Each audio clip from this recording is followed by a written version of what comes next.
So even though it is the best James Bond I played, let's go with the what they say, the good, the bad, and the ugly. The good is it's a beautiful game. It ran smooth. It never dropped any frames, and I'm playing on the base PS5 Slim. So for it to run this smooth on a PS5, that shit's kind of smooth. You feel me? Um, I love the prologue, like how they introduced Bond, and like like the beginning of this story when the plane crashed and shit like that. I love that. I love that they made the training mode into like a part of the story, and it kind of like slowly like it doesn't take long for the game to get revved up. It's kind of like as soon as you start, you learn the controls, you get into it like that very first tutorial mission, and then the rest of the tutorial through that part of the game. I love that shit. Very first mission, the club mission, I thought that shit was fire. Um, all the missions was good. I'm not gonna lie. Like I loved all the mission. I love the mission structure. I love the pacing of the game all the way into the end. In which, if I really think about it in James Bond terms, it's kind of perfect pacing. Easily the best James Bond I ever played, and it ran buttery smooth. The I think my favorite mission was the one when I was on the plane and shit, and I could control the plane whether it was leaning to the left or lean. I thought that shit was fly as hell. That's why I was like, I just want in the next game for them to keep doing shit like that, like keep making missions that make me be like, oh shit. Cause I'm talking about I had so many oh shit moments in this game where I was like, I really didn't I felt like I was getting close to the end and I really didn't want it to end. I'm not gonna lie. That's why it took me so long to beat it. It's not that I was getting bored with the game or nothing. It was like I jumped so deep into it, pause, and it was so fun. I was like, damn, I don't really want this shit to end. Sometimes it's like that with me in games. I put it down for a while, come back to it. On top of life and you know what I'm saying? But that's what I'm saying. Even if I didn't stream this game, I still played it and uploaded the video. So even if you don't see the live stream of this game, I will put it in a playlist so y'all can like find everything. But I chopped it up in a bunch of little cuts and stuff, and then I got a couple lives where I just went live and did it like that. Which they should be in order by the date. So if you pull up the playlist, it should be there. I'm gonna do that either tonight or tomorrow night. I don't know. You know what I'm saying? But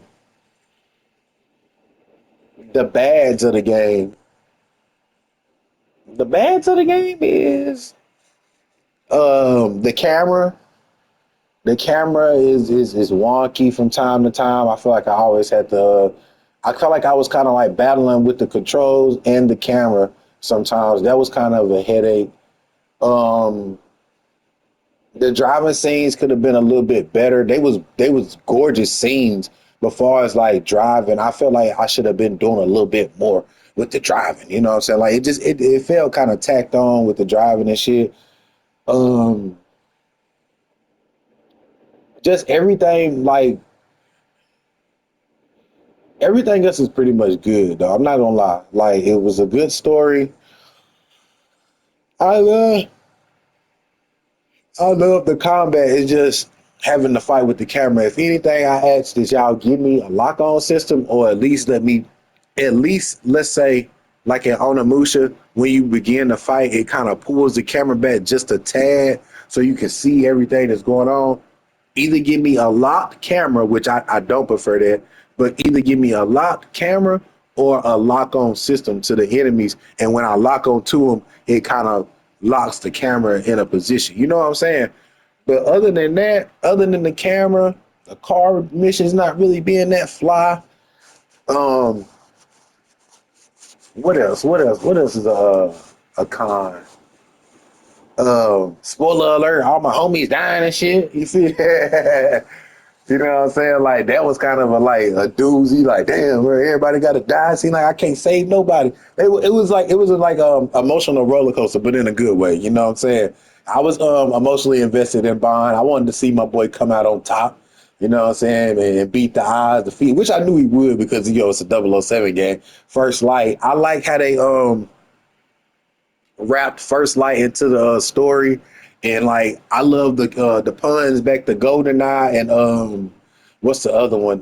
Die Another Day or Tomorrow Never Dies. I forgot what it's called, but it's something like that. They had like little quips from like the old movies and shit like that. I like that. You can tell whoever made this game loved James Bond movies, and that's why I was like, I would have loved to play this game in front of my dad because he loves James Bond. And I know he's not gonna never say play this because this is a thinking man's game. I like that too. That's like a pro too. They didn't hold my hand. They didn't hold my hand. They led me in the right direction, but they didn't hold my hand. I love games like that. I do got a game that's not gonna hold my hand coming up here soon, but I don't know if I'm gonna finish it.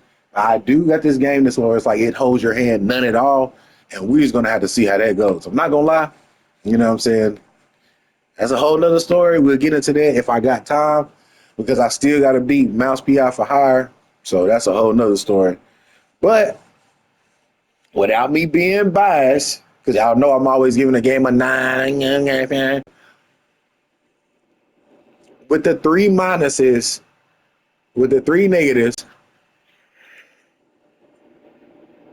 and not to mention I still haven't played like the tax sim. So the tax sim, like I know I'm gonna get more playtime out of it with the tax sim. Same thing with Resident Evil. But if we going based off the story alone, I think that's probably like a 16 to 20 hours campaign. I think that's good, especially for a James Bond game.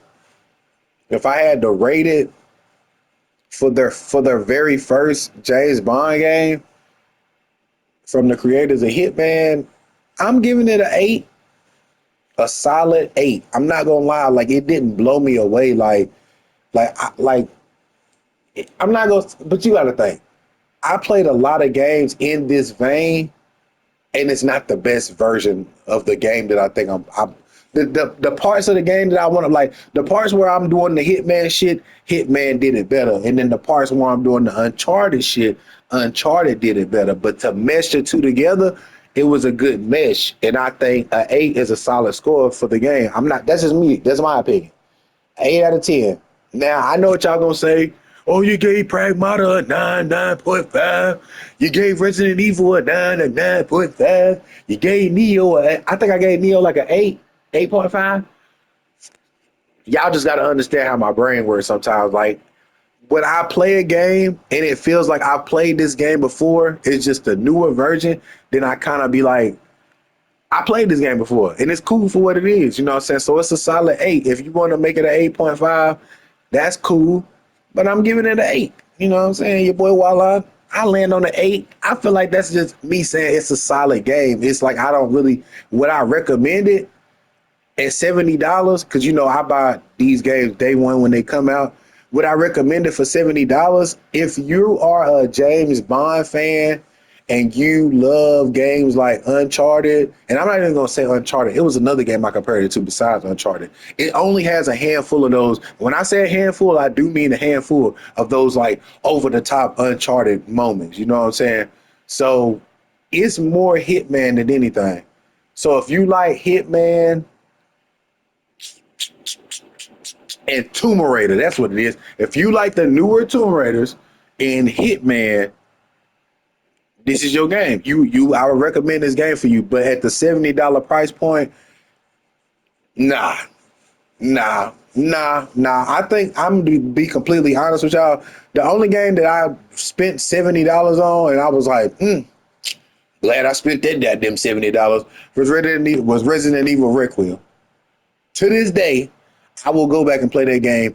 I know that's one game that I play multiple times over. I won't go back and play Pragmata. I won't go back and play Neo. I won't come back and play this game because it's not saying because it's a bad game. It's just because when I think about games that are worth the $70 price tag, it's like even if they would have never added that shit on the Resident Evil, that game was so good that I go back and play it again. Like I want to go back and play as old girl in third person.